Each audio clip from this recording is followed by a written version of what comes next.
Sebagaimana kamu memperlakukan, maka sebagaimana itulah nanti kamu akan diperlakukan.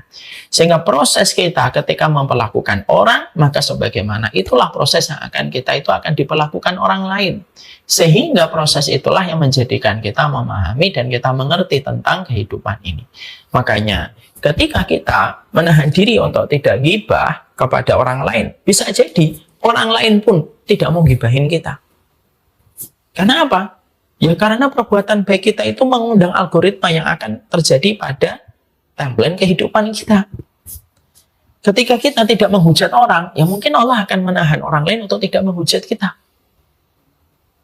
Kalaupun kita tidak mendapatkan itu di dunia, misalkan kita tidak pernah ghibah, tapi akhirnya juga digibahin, mungkin nanti hasil manisnya nanti di akhirat.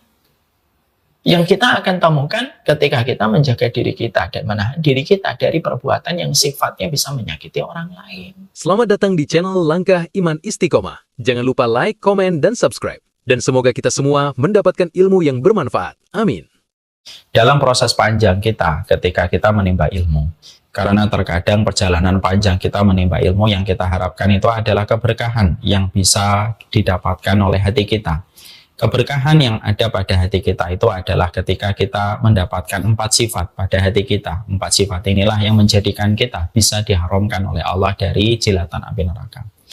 Bagaimana 4 sifat dari keberkahan ilmu ketika kita mendapatkan keberkahannya?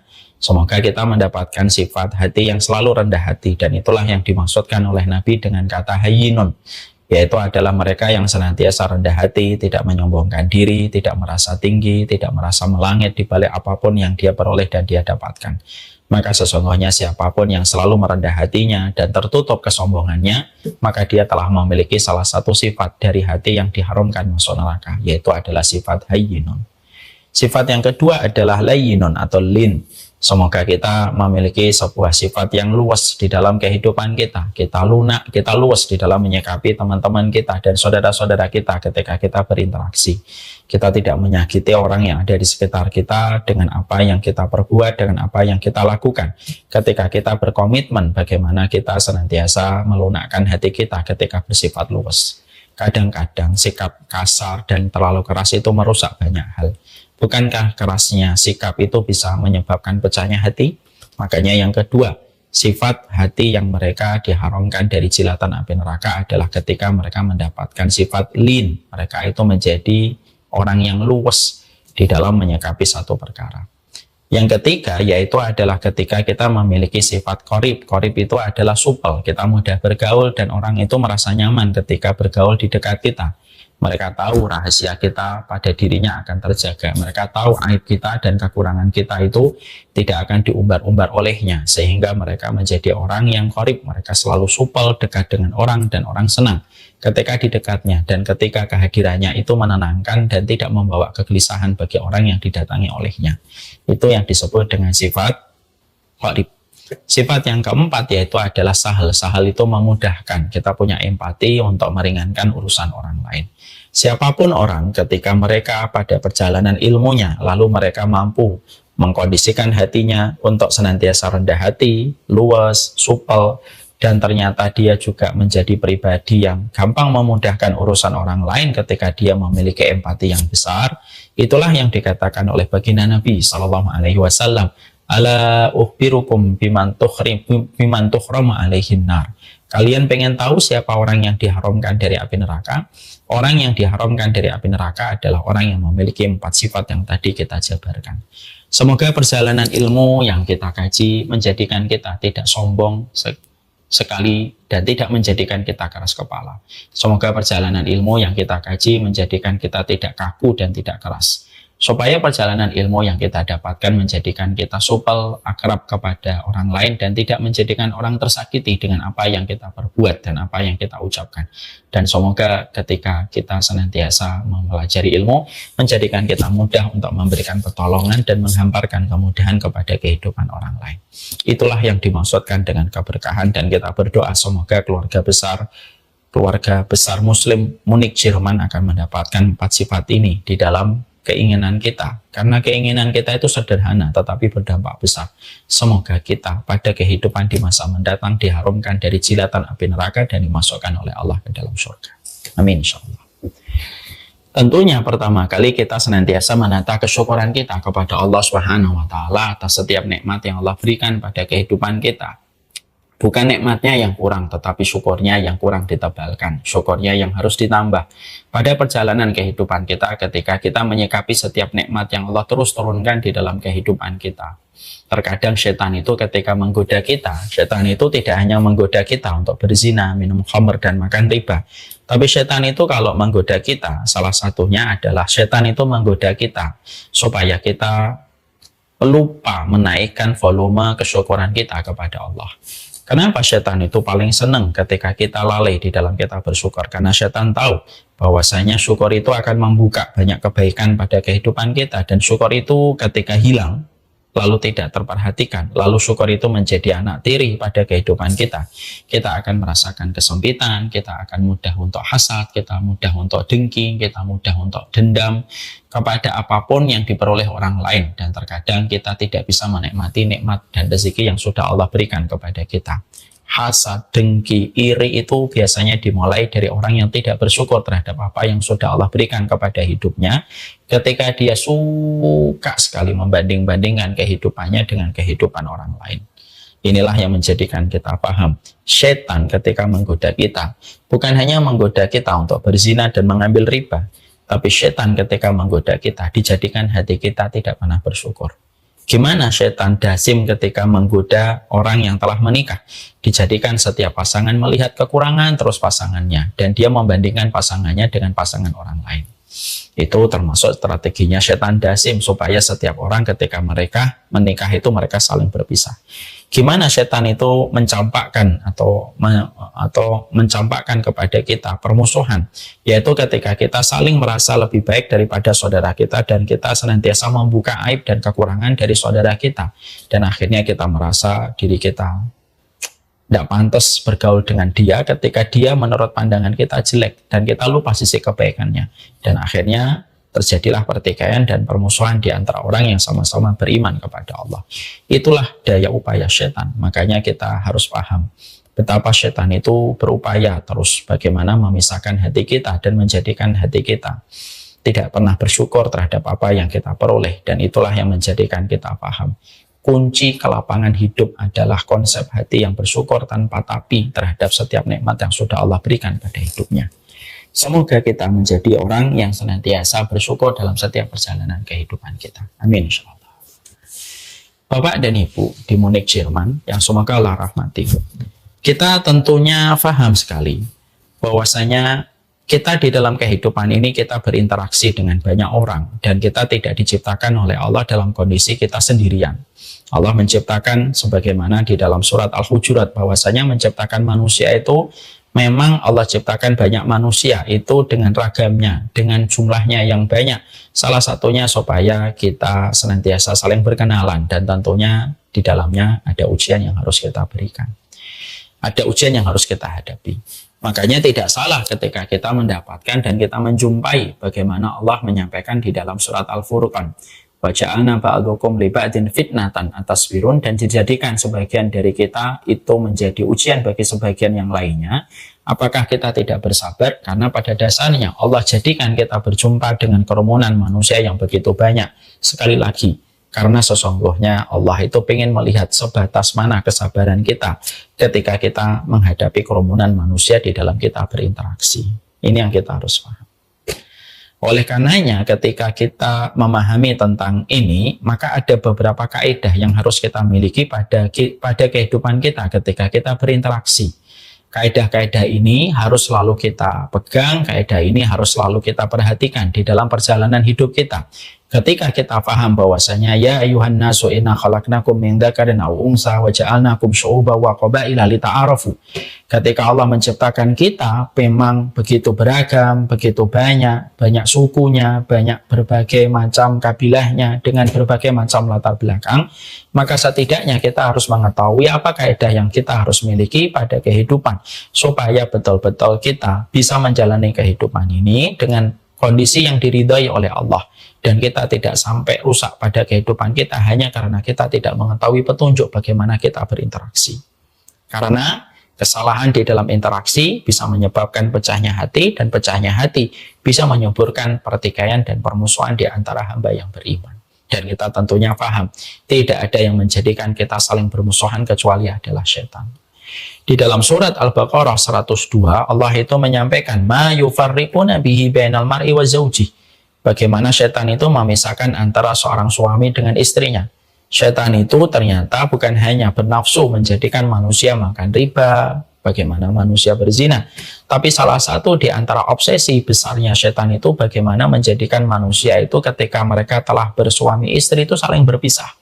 Sebagaimana obsesinya setan itu bukan hanya menjadikan suami istri itu berpisah, tapi juga menjadikan bagaimana pertikaian dan permusuhan itu subur, melanda kepada setiap hati orang yang beriman, supaya orang beriman tidak tersisa kecuali semangat untuk saling bertikai, bermusuhan, dan membuka aib saudaranya. Makanya Rasulullah SAW menyampaikan satu hadis yang membuat kita harus betul-betul merenung. Hadisnya itu dikatakan oleh Rasulullah SAW, inna syaitana qad ya'isa ayyabuduhul musalluna fi jaziratil Arab walakin fi tahrishi bainahum. Sesungguhnya setan itu tidak pernah berputus asa. Sesungguhnya setan itu telah berputus asa untuk menjadikan patung kembali disembah di jazirah Arab. Jadi setan itu sudah berputus asa untuk menjadikan patung disembah kembali di jazirah Arab. Tetapi setan itu tidak pernah berputus asa untuk menjadikan setiap orang itu saling bertikai dan saling bermusuhan sampai nanti hari kiamat. Jadi kalau kita melihat semangat hari ini, banyaknya orang bertikai, banyaknya orang bermusuhan, maka itu tidak lain salah satu di antara propaganda dan merupakan hasil kerjanya setan di dalam meniupkan pertikaian dan permusuhan di antara manusia. Nah, inilah kembali kita kepada kaidah kita di dalam kehidupan. Kaidah kita di dalam kehidupan, maka kita harus paham supaya kita menjadi bagian dari setiap orang yang beriman yang bisa meminimalisir pertikaian dan permusuhan di antara orang di sekitar kita. Dan ketika kita meminimalisir pertikaian dan permusuhan di antara orang yang beriman sesuai dengan apa yang kita mampu, mungkin kita tidak bisa menghapuskan permusuhan di atas muka bumi di antara orang beriman, tapi setidaknya kita mematikan api permusuhan di lokal terdekat dengan kita, supaya kita mendapatkan kebaikan yang besar di sisi Allah Subhanahu wa Ta'ala. Dan inilah yang harus kita pahami, dan inilah yang menjadi bagian penting yang harus kita mengerti. Ada 5 bagaimana kita berinteraksi di dalam kehidupan kita. Nomor 1 yang kita harus pahami di dalam kita berinteraksi pada kehidupan, kita harus paham kita ini menjadi hambanya Allah, dan ketika kita mengharapkan rahmatnya Allah, maka pahamilah ketika kita mengharapkan rahmatnya Allah Subhanahu wa Ta'ala dalam kehidupan kita, rahmatnya Allah itu akan sulit kita dapatkan ketika kita gampang menyakiti dan ketika kita gampang memusuhi orang yang beriman. Rahmatnya Allah jauh dari mereka yang memiliki semangat untuk bertikai dan bermusuhan. Makanya kita mendapati bahwasanya ada sebuah riwayat yang diterangkan oleh Rasulullah SAW, bahwasanya setiap amal itu dinaikkan pada hari Senin dan Kamis oleh para malaikat, kecuali amalan orang yang bertikai. Makanya orang yang bertikai ketika bermusuhan, ketika yang satu menggunjing kepada satunya, yang satunya menggunjing kepada yang satunya. Ketika kita sedang bermusuhan, yang menghalalkan gunjingan, yang menghalalkan ghibah yang kita lakukan kepada saudara kita, demi Allah, rahmatnya Allah itu jauh dari mereka yang bermusuhan ketika mereka tidak segera berdamai di dalam mereka memperbaiki kondisi mereka ketika hati mereka dijauhkan oleh setan. Tidaklah orang yang bertikai ditangguhkan pahalanya dan ditangguhkan catatan kebaikannya sampai mereka itu islah dan mereka rukun kembali ketika mereka menjalani kehidupan. Ini merupakan sebuah hadis yang memberikan kepada kita sebuah pelajaran penting, bahwasanya ternyata rahmatnya Allah itu tidak hanya ditebus dengan kita melaksanakan sholat. Rahmatnya Allah itu tidak hanya kita tebus ketika kita mengosongkan perut kita dan lambung kita ketika kita puasa. Rahmatnya Allah itu tidak hanya ditebus ketika kita rajin melaksanakan tahajud, tetapi rahmatnya Allah itu ditebus ketika kita berkomitmen untuk saling mengalah di dalam satu sisi dan saling bernahan di satu sisi. Orang yang mengalah dan orang yang menahan itulah yang akan mendapatkan rahmatnya Allah. Mengalah, dia memberi maaf. Menahan, dia tidak melanggar kehormatan orang, dia tidak membicarakan kehormatan orang, dan dia tidak menggunjingkan kesalahan dan aibnya orang lain. Tidaklah orang yang menahan dan tidaklah orang yang mereka itu mengalah dan tidaklah orang yang mereka itu menahan kecuali mereka akan mudah mendapatkan rahmatnya Allah. Apa amalan yang lebih besar daripada amalan sholat itu sendiri? Apa amalan yang lebih besar dari amalan puasa itu sendiri? Yaitu islah di antara mereka yang bertikai. Makanya sampai kita mendapati dalam tataran perspektif fikih, maka seseorang itu boleh berbohong kalau sifatnya mendamaikan dua orang yang bertikai. Kenapa berbohong itu dibenci oleh Allah, tetapi dalam beberapa kondisi berbohong itu boleh. Salah satunya ketika kita mendamaikan dua orang yang bersaudara ketika mereka bermusuhan. Lalu kita berbohong untuk kebaikan kedua pihak ini supaya kedua belah pihak ini saling damai kembali dan rukun kembali. Karena dosanya berbohong itu jauh lebih rendah daripada dosanya ketika bermusuhan. Dan sesungguhnya ketika orang itu sedang berdamai, maka pahalanya lebih besar dan itu menutupi tercelanya dosa ketika dosa itu dilakukan dengan niat mendamaikan dua belah pihak ketika bertikai. Itulah rahmatnya Allah. Makanya orang-orang yang mereka di dalam kehidupan ini, ketika menuju kepada sebuah interaksi, lalu dia tidak tahu bahwasanya rahmatnya Allah itu sangatlah murah. Ya, rahmatnya Allah itu sangatlah pemurahnya Allah ketika membagikan kepada setiap makhluknya. Tapi ada beberapa di antara hambanya Allah yang tidak akan mendapatkan rahmatnya Allah ketika mereka menodai, menyakiti, membicarakan, membuka aib saudaranya. Sampai akhirnya rahmat Allah itu tidak menyapa kepada mereka yang bertikai ketika mereka melakukan itu. Karena ketika engkau membuka ghibah, ketika engkau membuka aib saudaramu, itu akan memunculkan permusuhan dan akan menimbulkan dampak pertikaian. Maka sesungguhnya itulah yang menjadikan seseorang akan sulit mendapatkan keberkahan dari rahmat pada kehidupan di akhirat ketika kita bertikai dan bermusuhan. Sehingga di dalam interaksi kita pada kehidupan ini, ketika kita mengharapkan surganya Allah itu akan didapatkan kepada mereka yang senantiasa berupaya betul. Dia memahami betul ketika kita tidak banyak menyakitin orang, ketika kita tidak banyak melanggar batasan-batasan yang ada pada kehidupan manusia, kita menghormati boundaries dan batasan-batasan manusia, kita tidak membicarakan keburukannya, kita tidak menodai kehormatannya, dan sederet perkara yang bisa menyakiti saudara kita, sampai akhirnya saudara kita nyaman ketika di dekat kita, dan kita pun nyaman bersamanya ketika kita saling menjaga dan saling menahan. Tidaklah orang yang menjaga dan menahan kecuali akan mendapatkan rahmatnya Allah. Ini penting sekali supaya kita paham bahwasanya Islam itu bukan hanya ibadah maqdoh, bahwasanya Islam itu bukan hanya masalah fikih, Islam itu bukan hanya masalah tawaf, Islam itu bukan hanya masalah puasa, tapi seni menjaga dan menahan itu penting, ya, supaya kita betul-betul memahami bahwasanya di dalam interaksi sosial kita dengan orang di sekitar kita, di situ ada surgamu, di situ juga ada neraka. Ustadz mengatakan interaksi sosial kita bersama orang di sekitar kita itu ada surga kita, ada neraka kita. Loh iya. Mana dalil untuk membuktikan bahwasanya perkataan itu benar adanya dengan dalil yang jelas? Dalilnya jelas, kita sering dengarkan di dalam banyak kajian. Bukankah kita pernah mendapati penjelasan dari baginda Nabi SAW ketika Nabi ditanya tentang dua orang wanita. Dua orang wanita itu ditanya tentang dua orang wanita kepada baginda Nabi, ya Rasulullah, inna fulana tudkaru min kasrati sholatiha wa sadaqatiha wa siyamiha wa tu'ti jaroha. Aina hiya ya Rasulullah finnar. Ya Rasulullah, inna fulana tudkaru min qillati sholatiha wa siyamiha wa sadaqatiha wa lam tu'ti jaroha. Aina hiya ya Rasulullah fil jannah. Bukankah Nabi pernah ditanya tentang dua profil wanita yang ditajamkan kepada baginda Nabi? Ya Nabi, ada perempuan, banyak puasanya, banyak sedekahnya, banyak siamnya, tetapi dia menyakiti tetangganya. Di mana kedudukannya nanti di akhirat? Nabi mengatakan dia di neraka. Ada satu lagi, ya Rasulullah, tidak banyak puasanya, tidak banyak sholatnya, tidak banyak sedekahnya, tetapi dia tidak menyakiti tetangganya. Nabi mengatakan dia berada di surga. Ini dalil. Sesungguhnya ketika kita bermuamalah, ketika kita berinteraksi, di situ ada surgamu, di situ ada nerakamu. Karena bisa jadi gagalnya kita menuju kepada surga itu bukan karena zinanya kita. Gagalnya kita menuju surga bukan karena ribanya kita. Tapi bisa jadi gagalnya manusia menuju kepada surga karena terlalu banyak menyakiti orang yang ada di sekitarnya.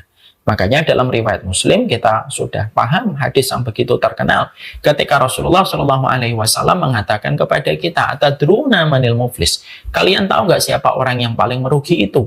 Orang yang merugi itu adalah orang yang datang pada waktu hari kiamat membawa pahala-pahala kebaikannya yang menggunung tinggi, tapi dia waqad syatama hada wa daraba hada wa qadafa hada wa akhadha mala hada. Tetapi ternyata ketika dia membawa pahala ketaatan yang menggunung tinggi dan menjulang begitu megah, ternyata dia menuduh fulan, mencela fulan, memukul fulan, mengambil hartanya fulan. Dan ketika dia sampai melakukan perbuatan itu, maka seluruh pahalanya dipakai untuk membalas rasa sakit yang diterima sama orang yang pernah mendapatkan kedolimannya, dan akhirnya pahalanya habis, dan itu pun belum selesai. Masih banyak orang yang mengantri untuk mendapatkan keadilan dari Allah, dan dia pun harus mendapatkan dosa dari orang yang dia sakiti untuk mengganti setiap rasa sakit yang mereka terima dulu ketika di dunia, ketika mereka merasa berat didolimi olehnya. Bukankah itu ada surga dan neraka di dalam interaksi sosial kita? Sehingga interaksi sosial itu bukan hanya interaksi biasa. Ternyata interaksi kita bersama tetangga, interaksi kita bersama teman, interaksi kita bersama komunitas dan circle yang kita punya, di situ ada surganya, di situ ada neraka kita. Makanya dalam hadis riwayat Imam Ahmad ada lagi hadis kan, ada seorang penduduk Ansar yang beliau masuk ke dalam surga dan diberitakan oleh Nabi 3 kali sebagai penduduk surga. Dan tidaklah penduduk Ansar itu rajin sholatnya di dalam tahajud, rajin puasanya, tidak. Laki-laki Ansor ini biasa di dalam sholatnya, malamnya juga tidak tahajud. Tapi kenapa Nabi memberitakan bahwasanya dia merupakan penduduk surga? Hingga 3 kali Nabi menobatkan dia sebagai penduduk surga di 3 hari berturut-turut. Karena hatinya bersih ketika dia tidak pernah hasad dan ketika dia tidak pernah berbuat jahat kepada saudara muslim. Maka kaidah yang pertama kita harus paham, rahmatnya Allah itu menyapa kepada mereka yang senantiasa berupaya betul. Dia menjaga, dia menahan. Dia menjaga, dia menahan, dia menjaga, dia menahan di dalam kehidupan. Disitulah kita memahami kaidah pertama. Yang kaidah ini penting sekali untuk kita mengerti dengan baik, dan kaidah ini harus kita hidupkan setiap waktunya dan setiap saatnya. Di dalam interaksimu ada surga, dan di balik interaksimu ada neraka. Kalau kita ingin untuk mendapatkan surga kita, datangkanlah diri kita untuk memberikan keselamatan kepada banyak orang. Karena keselamatan yang kita berikan kepada banyak orang, keselamatan itulah yang akan mendatangkan puluhan keberkahan di dalam kehidupan kita. Rahmatnya Allah dekat sekali. Rahmatnya Allah dekat sekali. Rahmatnya Allah itu dekat sekali kepada mereka yang senantiasa berupaya untuk menjaga perdamaian di antara hati manusia. Jangan menyakiti. Karena sesungguhnya menyakiti itu merupakan perkara yang akan memberatkan kita mendapatkan rahmat. Bapak Ibu di Munich, Jerman, Bapak dan Ibu sadar apa doanya? Nah, apa doanya Imam Bukhari? Imam Bukhari itu ulama besar. Tapi ketika beliau menjadi ulama besar, apa yang beliau takutkan dan apa yang beliau khawatirkan? Imam Bukhari itu berdoa, ya Allah, aku berdoa semoga tidak ada nanti pada waktu aku berdiri di pengadilanku, di pengadilanmu, tidak ada satupun manusia yang berdiri untuk menggugat atas kedoliman yang aku lakukan. Imam Bukhari, namanya terkenal. Namanya begitu familiar. Memorinya begitu manis di antara orang yang beriman ketika kita menuntut ilmu. Hari ini, siapa yang tidak kenal dengan Imam Bukhari? Mau dia ustadz atau tidak ustadz, mau dia penuntut ilmu atau tidak penuntut ilmu, mau santri atau tidak santri, semuanya kenal dengan Imam Bukhari. Dan ternyata Imam Bukhari itu ternyata salah satu rasa khawatir sekali yang dimiliki sama Imam Bukhari itu apa? Imam Bukhari itu betul-betul Masya Allah. Imam Bukhari ketakutan kalau ada orang yang berdiri menggugat beliau di pengadilan Allah. Itu sudah menunjukkan kepada kita. Kita tutup closing point nomor 1. Di dalam interaksimu ada surgamu, ada nerakamu. Ini yang pertama. Yang kedua yang kita harus dapatkan dan harus kita mengerti di dalam interaksi sosial kita, maka kita harus mengerti tentang sebuah kaidah umum. Ketika Allah berfirman di dalam surat Al-Isra ayat yang ke-7, "Ain ahsantum ahsantum li anfusikum wa in asatum falaha." Kalau kamu berbuat baik itu sebenarnya kamu sedang berbuat baik untuk diri kamu sendiri. Kalau kamu berbuat jahat sebenarnya kamu sedang berbuat jahat untuk dirimu sendiri. Artinya bahwasanya di dalam interaksi sosial apa yang kita lakukan, apa yang kita perbuat itu sebenarnya cetakan apa yang sedang kita dapatkan. Bahasa paling familiar tentang itu adalah apa yang kita tanam, itulah apa yang kita tuai. Kalau kamu menanam angin, maka yang kamu tuai adalah badai. Itu hal yang paling simple. Tetapi ternyata prakteknya tidak segampang ketika mengucapkan. Jadi kita harus memahami di dalam interaksi sosial. Kalau kita memberikan kemudahan kepada orang, kita akan datang kemudahan. Tapi kalau kita memberikan kesulitan kepada orang, ya kita akan mendapatkan kesulitan di dalam kehidupan kita. Kalau kita gibah, maka ada orang yang pasti gibahin kita. Dan itu berjalan terus di dalam kehidupan kita. Dan itulah yang menjadikan kita memahami kenapa kita tidak boleh merendahkan orang, supaya tidak ada lagi orang yang datang merendahkan kamu di masa mendatang ketika kamu merendahkan orang lain. Kenapa kita jangan gibah? Supaya tidak ada orang yang gibahin kamu. Makanya Imam Syafi'i, beliau berkata, kalau ada orang yang mengajakmu gibah hari ini, maka pasti hari ini kamu diajak gibah tentang orang lain, maka hari besok kamu tidak akan selamat dari lisannya. Kenapa? Ya begitulah kehidupan. Kita gibah sama seseorang, ada orang gibah, kita ikut. Hari ini kita selamat dari lisannya, belum tentu besok kita selamat dari lisannya. Hari ini kita diajak gibah kepada orang lain, besok kita menjadi materi gibahnya. Makanya salah satu materi di dalam kehidupan kita, dalam proses interaksi sosial di dalam kehidupan kita, proses interaksi sosial di dalam kehidupan itu harus kita perhatikan. In asantum li anfusikum. Kalau kamu berbuat baik, maka perbuatan baik itu sebenarnya perbuatan baik untuk dirimu sendiri. Tapi kalau kamu berbuat jahat, maka perbuatan jahat itu hanya akan kembali kepada dirimu dengan yang setimpal dengan perbuatan jahatmu. Dan ini menyadarkan kita supaya di dalam proses kita berinteraksi, kita harus super hati-hati. Setiap langkah kita memikirkan, setiap kita mengambil keputusan, kita harus pikirkan panjang. Dan setiap kita bersikap, maka pastikan sikap kita tidak menyakiti orang lain. Ini proses yang terus berjalan, terus di dalam kehidupan kita. Orang ketika melupakan surat Al-Isra ayat yang ke-7, maka biasanya akan cenderung sporadis. Dia akan melakukan apa saja, dan dia tidak pernah merasa apa yang dia tidak pernah merasa apa yang dia perbuat akan feedbacknya kembali kepada kehidupan kita. Kehidupan itu hanyalah masalah resonansi dari apa yang pernah kita teriakkan. Itu resonansinya akan datang sesuai dengan apa yang kita teriakkan. Kita berteriak A, tidak mungkin yang akan memantul kepada kita B. Tidak mungkin. Coba kita berteriak di tempat yang tinggi, di antara tebing-tebing yang sepi. Kita mengatakan A, pasti jawabannya adalah A. A. Itu gaung. Resonansi itu memberikan kepada kita hikmah. Apa hikmah yang kita ambil dari satu pelajaran tentang masalah gaung dan resonansi itu? Apa yang terjadi pada kehidupan kita persis dengan apa yang kita lakukan. Apa yang kita dengarkan bisa jadi sesuai dengan apa yang sering kita teriakkan. Makanya Nabi SAW memberikan sebuah kaidah penting. Dan kaidah ini merupakan kaidah yang Masya Allah ya. Kaidah ini tuh kaidah yang bisa memberikan proses kesadaran kepada manusia supaya berhati-hati di dalam bersikap. Kama tadinu tudanu. Sebagaimana kamu memperlakukan, maka sebagaimana itulah nanti kamu akan diperlakukan. Sehingga proses kita ketika memperlakukan orang, maka sebagaimana itulah proses yang akan diperlakukan orang lain. Sehingga proses itulah yang menjadikan kita memahami dan kita mengerti tentang kehidupan ini. Makanya ketika kita menahan diri untuk tidak gibah kepada orang lain, bisa jadi orang lain pun tidak mau gibahin kita. Karena apa? Ya karena perbuatan baik kita itu mengundang algoritma yang akan terjadi pada timeline kehidupan kita. Ketika kita tidak menghujat orang, ya mungkin Allah akan menahan orang lain untuk tidak menghujat kita.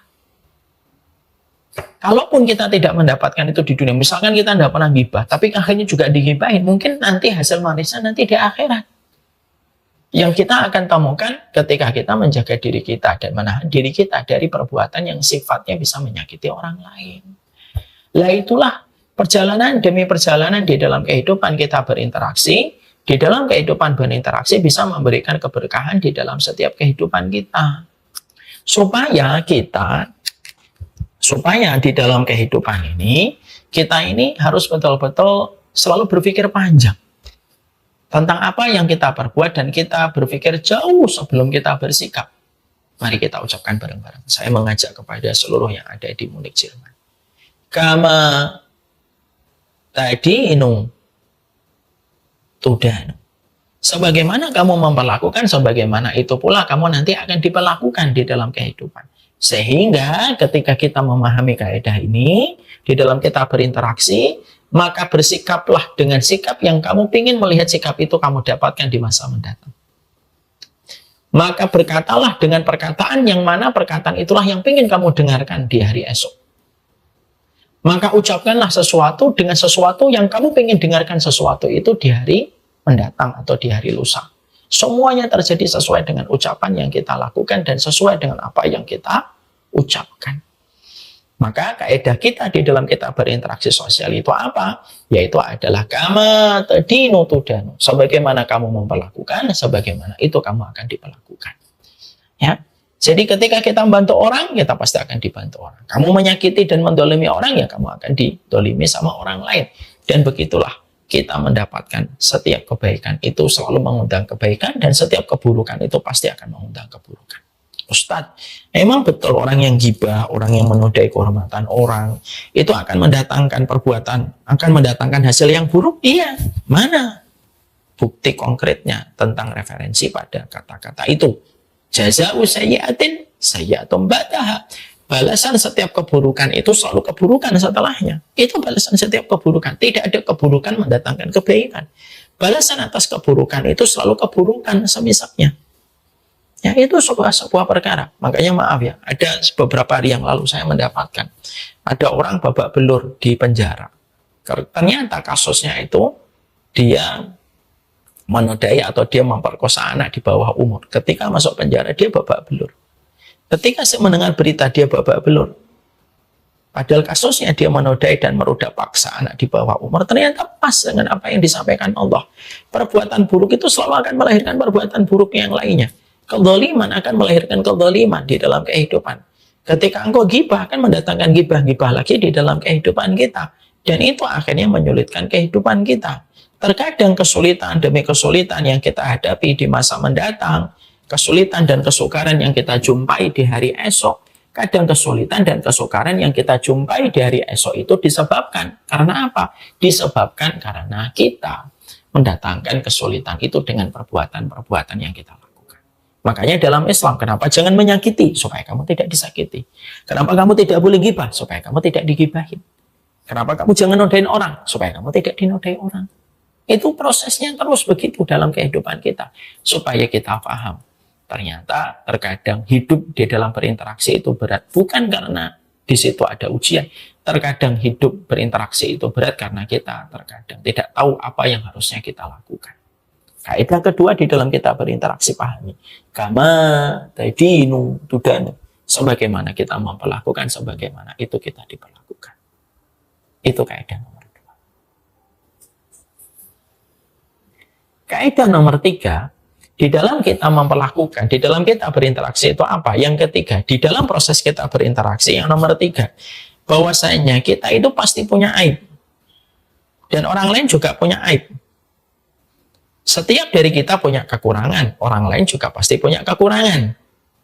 Maka janganlah ketika kita berinteraksi, kita lupa untuk melihat diri kita yang penuh dengan kesalahan dan kekurangan, serta kita memiliki deretan aib dan deretan masalah. Lalu kita berinteraksi, lalu menganggap diri kita sempurna, lalu meletakkan orang lain itu salah dan memiliki banyak kekurangan. Maka fahamilah bahwasanya ada perkataan hikmah yang begitu bagus. Kalau kamu sedang membicarakan aib orang, sebenarnya kamu itu memiliki aib. Kalau kamu sudah membuka aibnya orang, maka tunggu waktu aibmu akan terbuka. Kenapa? Di dalam hasanah, literatur hukum Islam, kita mendapati bahwasanya membuka aib saudara kita itu termasuk dosa besar, termasuk di antara turunannya adalah ghibah. Kenapa ghibah itu termasuk salah satu dosa besar? Bahkan dosa ghibah itu dikategorikan dosa besar sampai-sampai ketika pelaku ghibah itu bertaubat tidak bisa langsung diterima sampai orang yang dia ghibahin memberikan keridhaan kepadanya. Ya, maaf ya, kalau kita minum khamar, taubatnya langsung diterima oleh Allah kalau kita betul-betul menyesal. Kalau kita makan riba, maka sesungguhnya ketika kita mengembalikan ribanya dan kita lalu bertobat setelah itu, Allah akan mengampuni dosa kita. Beda dengan ghibah. Ghibah itu dosa yang tidak bisa dihapuskan walaupun pelakunya sudah menyesal sampai kita meminta keridhaan orang yang kita gibahin. Minta ridhonya, ya saya pernah gibahin dirimu. Kita minta ridhonya, minta maafnya. Lalu orang itu, ya saya maafkan walaupun kamu pernah gibahin saya. Maka sesungguhnya ketika kita mengetahui itu, menjelaskan kepada kita gibah itu dosa besar. Kenapa gibah itu termasuk pada kategori dosa besar? Karena sesungguhnya kita dilarang untuk gibah pada interaksi sosial kita, di dalam kehidupan kita bersama-sama dengan banyak orang, supaya kekurangan dan aib kita pun tidak dibuka oleh Allah. Kenapa? Siapapun manusia yang dibuka aibnya, dibuka kekurangannya, dibicarakan, kalaupun itu benar namanya ghibah, kalau itu dusta itu namanya bohong, kalau itu bohong itu namanya dusta. Maka supaya ketika kamu dan saya dilarang ghibah, umat kita dilarang ghibah, semua kita di antara kita tidak diperbolehkan untuk ghibah, maka salah satu hikmahnya adalah supaya orang pun ketika mendapati aibmu, aibku, kekuranganku, kesalahanku, maka mereka menutupinya sebagaimana saya menutupi lisan saya untuk menjaga diri dan menahan diri untuk tidak membicarakan aib orang lain dalam bentuk ghibah yang ada pada kehidupan interaksi sosial kita. Itu yang kita mengerti kaidah yang ketiga. Ya. Jadi kalau ada seseorang gampang misalkan mencela orang dengan satu kesalahan, lalu dicela, kamu juga punya kesalahan loh. Makanya terkadang kita jumpai dan kita dapati di sosial media. Kita sering sekali menjumpai orang membuat video-video menghujat orang lain. Akhirnya videonya dibuka, dibedah, dicari jejak digitalnya, dan akhirnya keluar semua dari kekurangan dan kesalahan dirinya sendiri. Ketika dia juga begitu gampang untuk mencela kesalahan orang, membuka aibnya orang. Lalu ketika dia menjudge dan memvonis orang lain dengan begitu gampang, akhirnya Allah hadirkan orang-orang yang gampang memvonis dirinya, menelanjangi dirinya, lalu memusuhi dirinya, seperti sebagaimana ketika dia melakukan itu kepada saudaranya. Maka betul kata-kata hikmah, kalau kamu sudah berani membicarakan aibnya orang, perhatikanlah, kamu pun tidak akan pernah hidup kecuali membawa aib. Dan kita pun juga pasti membawa kekurangan dan membawa berbagai macam keterbatasan-keterbatasan kita di dalam kehidupan. Sehingga ketika kita di dalam kehidupan ini, kita memiliki aib, orang lain juga memiliki aib, maka tutupilah aib orang lain supaya Allah itu menutupi aibmu. Makanya salah satu di antara sebab keselamatan kelak kita di akhirat, salah satu sebab keselamatan kita di akhirat ketika nanti berjalan di atas sirat, yang menjadikan kita mampu diselamatkan ketika kita melewati di atas sirat itu apa? Ketika kita pernah membela kehormatan seseorang, disebabkan dia dijatuhkan oleh orang lain, lalu kita menjaga kehormatannya. Orang yang menjaga kehormatan seorang muslim dari ghibah adalah orang yang diteguhkan setiap langkahnya ketika berjalan di atas sirat. Ini yang kita harus paham. Makanya dalam satu riwayat dari riwayat Abu Dawud, Rasulullah SAW bersabda, barang siapa seorang mukmin yang mampu menjaga dan melindungi seorang mukmin dari tuduhan keji dari seorang munafik atau seorang yang melemparkan berita yang keji, Allah akan mengirimkan kepadanya malaikat yang akan melindunginya dari jilatan api neraka ketika melewati sirat. Masya Allah. Ya. Dan itu menjelaskan kepada kita dalam riwayat Abu Dawud, bahkan termasuk salah satunya ketika kita berusaha untuk tidak terseret kepada perilaku ghibah, lalu kita justru menjelaskan kebaikan dari orang tersebut, menjaga kehormatannya dari berita yang tidak seharusnya diberitakan, kalaupun itu benar itu jatuhnya ghibah, maka sesungguhnya ingatlah nanti ada malaikat-malaikat yang akan diutus oleh Allah menjaga orang-orang yang pernah menjaga dan melindungi kehormatan seorang mukmin dari berita-berita fitnah yang menimpa kepadanya. Dan itu memberitakan kepada kita, disitulah kita paham pada poin yang ketiga. Hati-hatilah. Memang setiap orang itu punya aib. Memang setiap orang itu punya kesalahan. Sebagaimana kita punya aib dan kesalahan. Perlakukanlah orang lain dengan apa yang kita ingin dapatkan dari kita. Supaya ketika kita punya aib, kita tidak menjadi perbincangan orang lain. Supaya kita tidak menjadi guncingan. Dengan kita menjaga, jangan menggunjing, jangan membicarakan, jangan sampai kita berlaku dalam kehidupan ini berinteraksi, akhirnya timbul berbagai macam masalah, konflik tidak ada putusnya, hanya karena ketika kita melakukan perbuatan, ketika menodai kehormatan orang, dan ketika kita menggunjing kesalahan dan aib yang dimiliki sama orang lain. Mungkin ada yang sobat bertanya, Ustaz saya pengen tanya, iya, apa pertanyaan? Pertanyaannya, kenapa orang itu ketika ghibah diibaratkan Orang yang digibahin itu sebagaimana mayat. Begini penjelasan dari para ulama. Kenapa orang yang gibah itu diibaratkan dengan memakai bangkai saudaranya? Karena orang yang kita gibahin ketika dia tidak ada, dia tidak bisa hadir untuk memberikan pembelaan diri. Ketika dia tidak bisa hadir untuk memberikan pembelaan diri, akhirnya apa? Dia dibicarakan tanpa dia bisa dihadirkan untuk memberikan penjelasan dan memberikan alasan kenapa perbuatan itu terjadi. Itulah yang menjadikan orang ketika tidak bisa membela dirinya, ketika namanya disebut dalam satu perbincangan, maka kedudukannya sebagaimana bangkai. Bangkai itu kalau dibicarakan kan tidak bisa membela apapun ketika sudah meninggal dunia. Dan itulah kenapa menjadi sesuatu yang dibenci oleh Allah. Kenapa? Karena setiap orang punya hak jawab terhadap apa yang kita bicarakan tentang dirinya. Makanya Allah itu selalu bertanya kepada setiap makhluknya ketika makhluknya melakukan sesuatu. Bahkan kepada iblis sekalipun, Allah kan tanya kepada iblis, kenapa kamu tidak mau bersujud kepada Adam? Allah tanya, Allah tidak memvonisnya dengan serta-merta tanpa Allah mengadilinya dengan keadilan.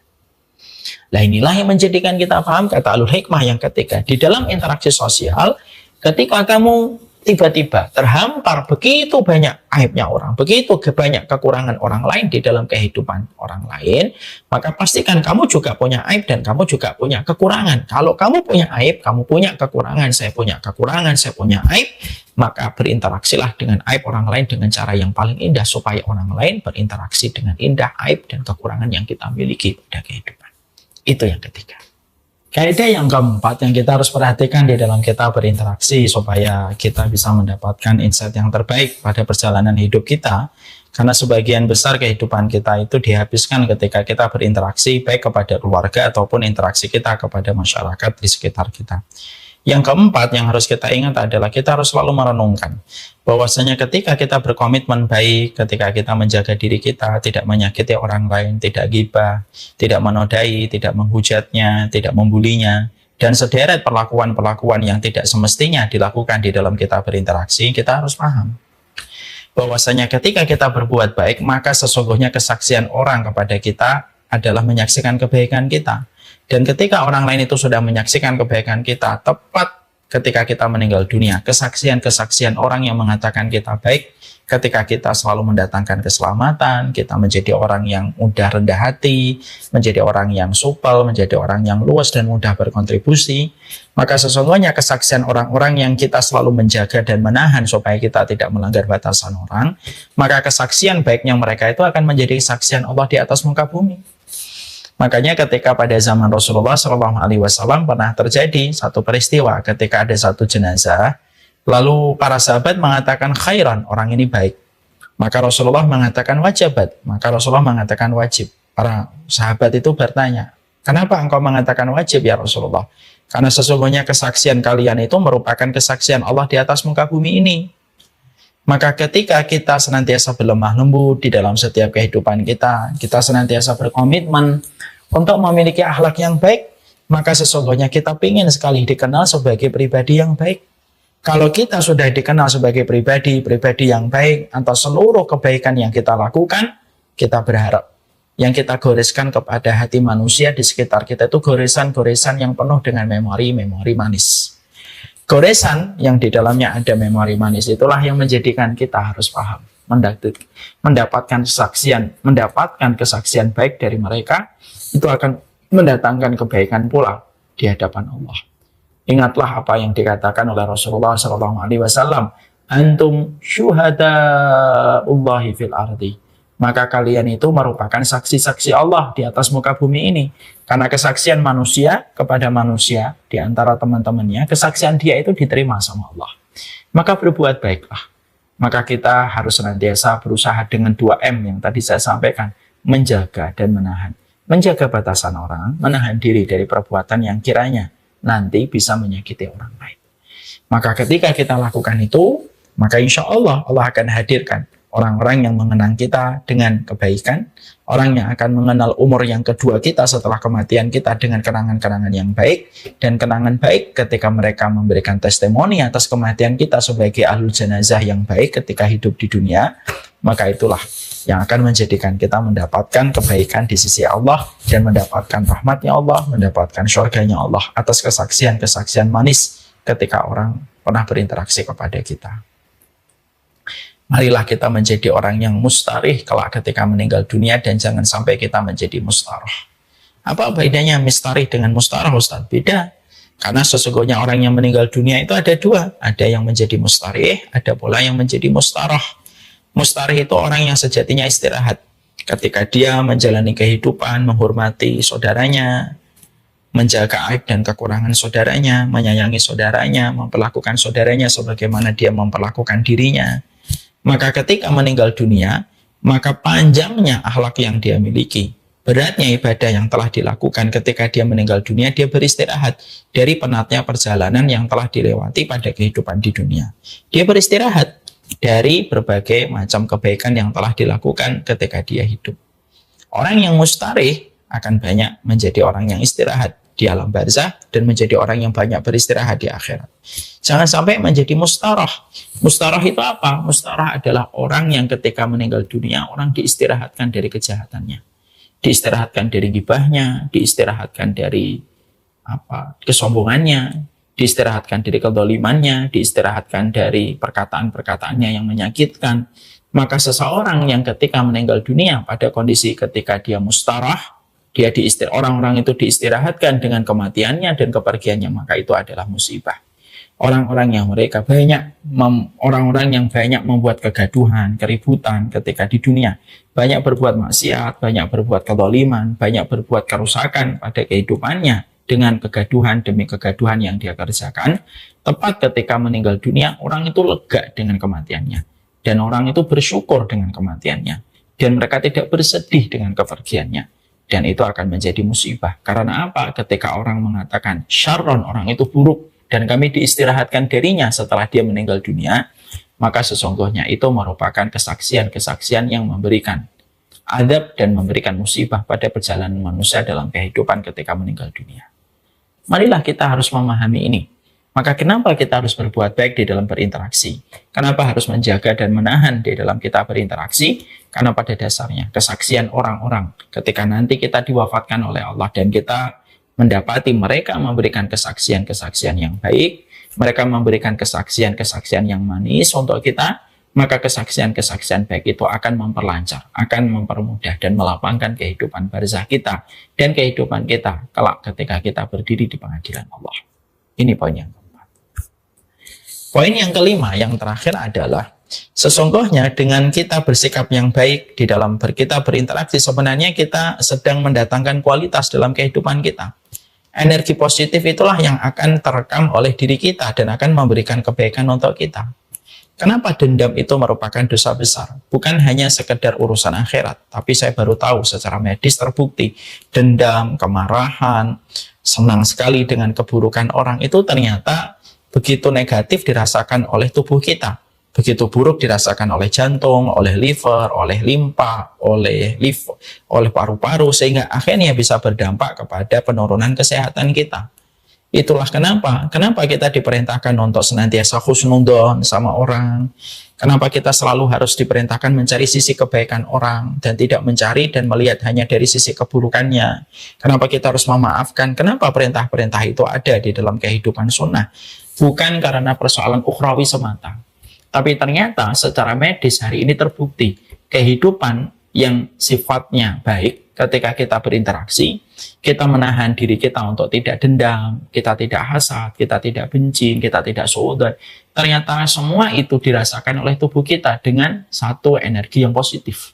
Sehingga energi positif itulah yang menjadikan kita akhirnya merasakan kemudahan di dalam mendapatkan kesehatan.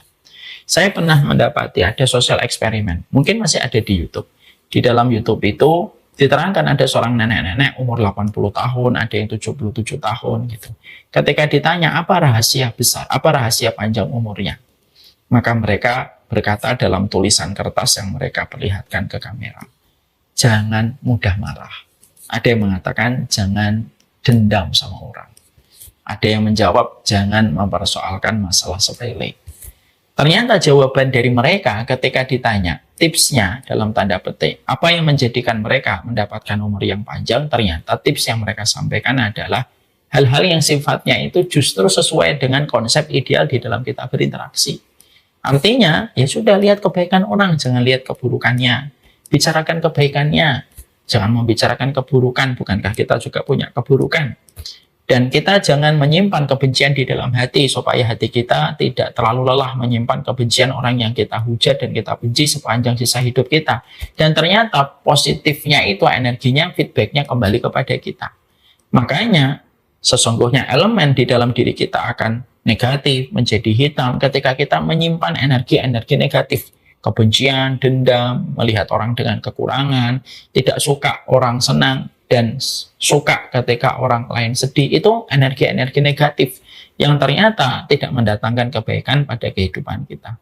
Makanya disitulah kita paham kenapa Rasulullah diturunkan dalam kehidupan kita. Yang pertama, diturunkannya Nabi di dalam kehidupan kita itu bukan untuk ngajarin sholat, puasa, dan sedekah semata. Tapi kalau kita membaca pada ayat yang kedua surat Al-Jum'ah, kita mendapati Allah berfirman, huwaladzi ba'atsa fil ummiyina rasulan minhum yatlu 'alaihim ayatihi wa yuzakkihim wa yu'allimuhumul kitaba wal hikmah. Mari kita artikan dan kita temukan maknanya.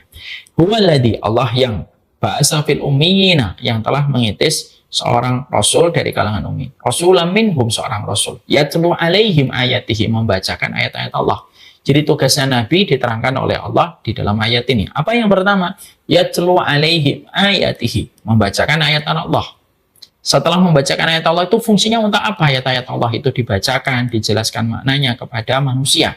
Wa yuzakkihim, supaya ayat-ayat Allah itu mensucikan hatinya manusia dan pikiran manusia. Wa yu'allimuhumul kitaba wal hikmah, dan menjelaskan kepada manusia Alkitab dan hikmah. Wa in kanu min qablu lafi dhalalim mubin, walaupun sebelumnya mereka menjadi kaum yang tidak mendapatkan petunjuk. Di situ kita mendapati nomor 2 yang disebutkan oleh Allah Subhanahu wa taala.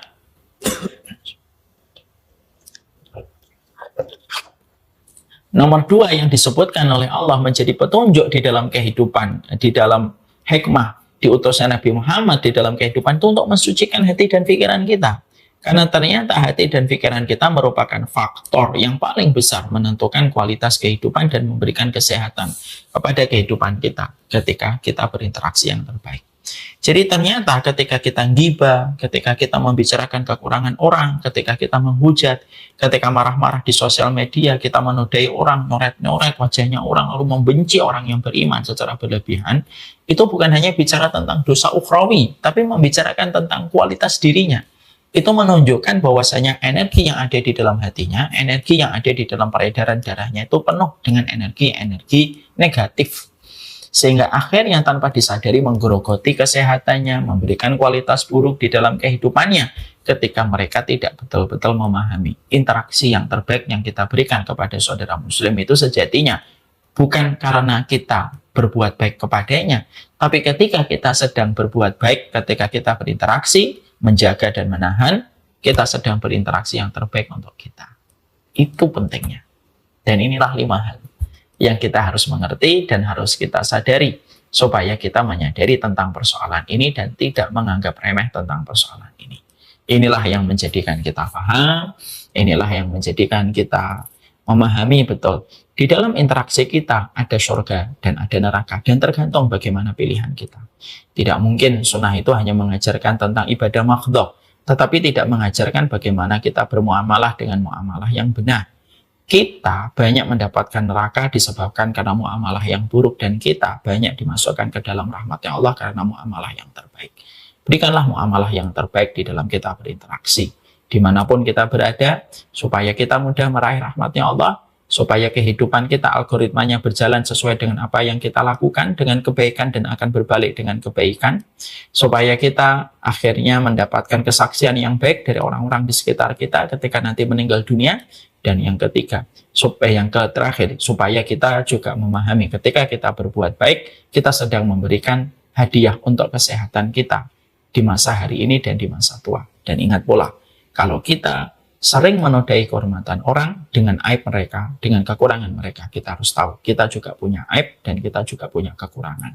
Jagalah aib dan kekurangan orang supaya Allah menghadirkan orang yang menjaga aib dan kekurangan kita. 5 alasan, 5 pernak-pernik yang terkadang sering kita lupakan di dalam perjalanan kita bermuamalah. Hidup di dalam kita mengikuti sunnah itu kalau dibedah 2, ada ibadah, ada muamalah. Berikan muamalah kita yang terbaik. di samping ibadah kita. Muamalah kita menentukan bagaimana posisi dunia dan akhirat kita. Inilah yang kita harapkan. Semoga ilmu ini bisa menjadikan kita mengevaluasi bagaimana kehidupan kita, bisa mengevaluasi bagaimana perjalanan kita di dalam menyikapi orang-orang di sekitar kita, bisa memberikan muamalah yang terbaik. Semoga kalaupun kita belum bisa maksimal di dalam tahajud, kalau kita belum bisa maksimal di dalam sedekah, kalaupun kita belum maksimal di dalam puasa, setidaknya kita memiliki perkara yang menjadikan kita mendapatkan pahala besar. Karena kemuliaan kita untuk menjaga haknya saudara kita dan menahan diri kita untuk tidak melanggar batasan-batasan kehidupan saudara kita. Menjaga dan menahan. Menjaga haknya saudara kita di atas diri kita, menahan supaya kita tidak melampaui batas, menerjang dan menabrak batasan dari kehidupan saudara kita. Senang sekali kita menyampaikan materi ini, dan materi ini teguran sangat keras untuk saya. Ternyata Masya Allah, masalah interaksi ini terkadang tenggelam di balik semangat kita mempelajari tentang masalah fikih dan ibadah maqdoh. Padahal harusnya ini menjadi materi yang sama pentingnya dengan kita mempelajari fikih dan ibadah maqdoh.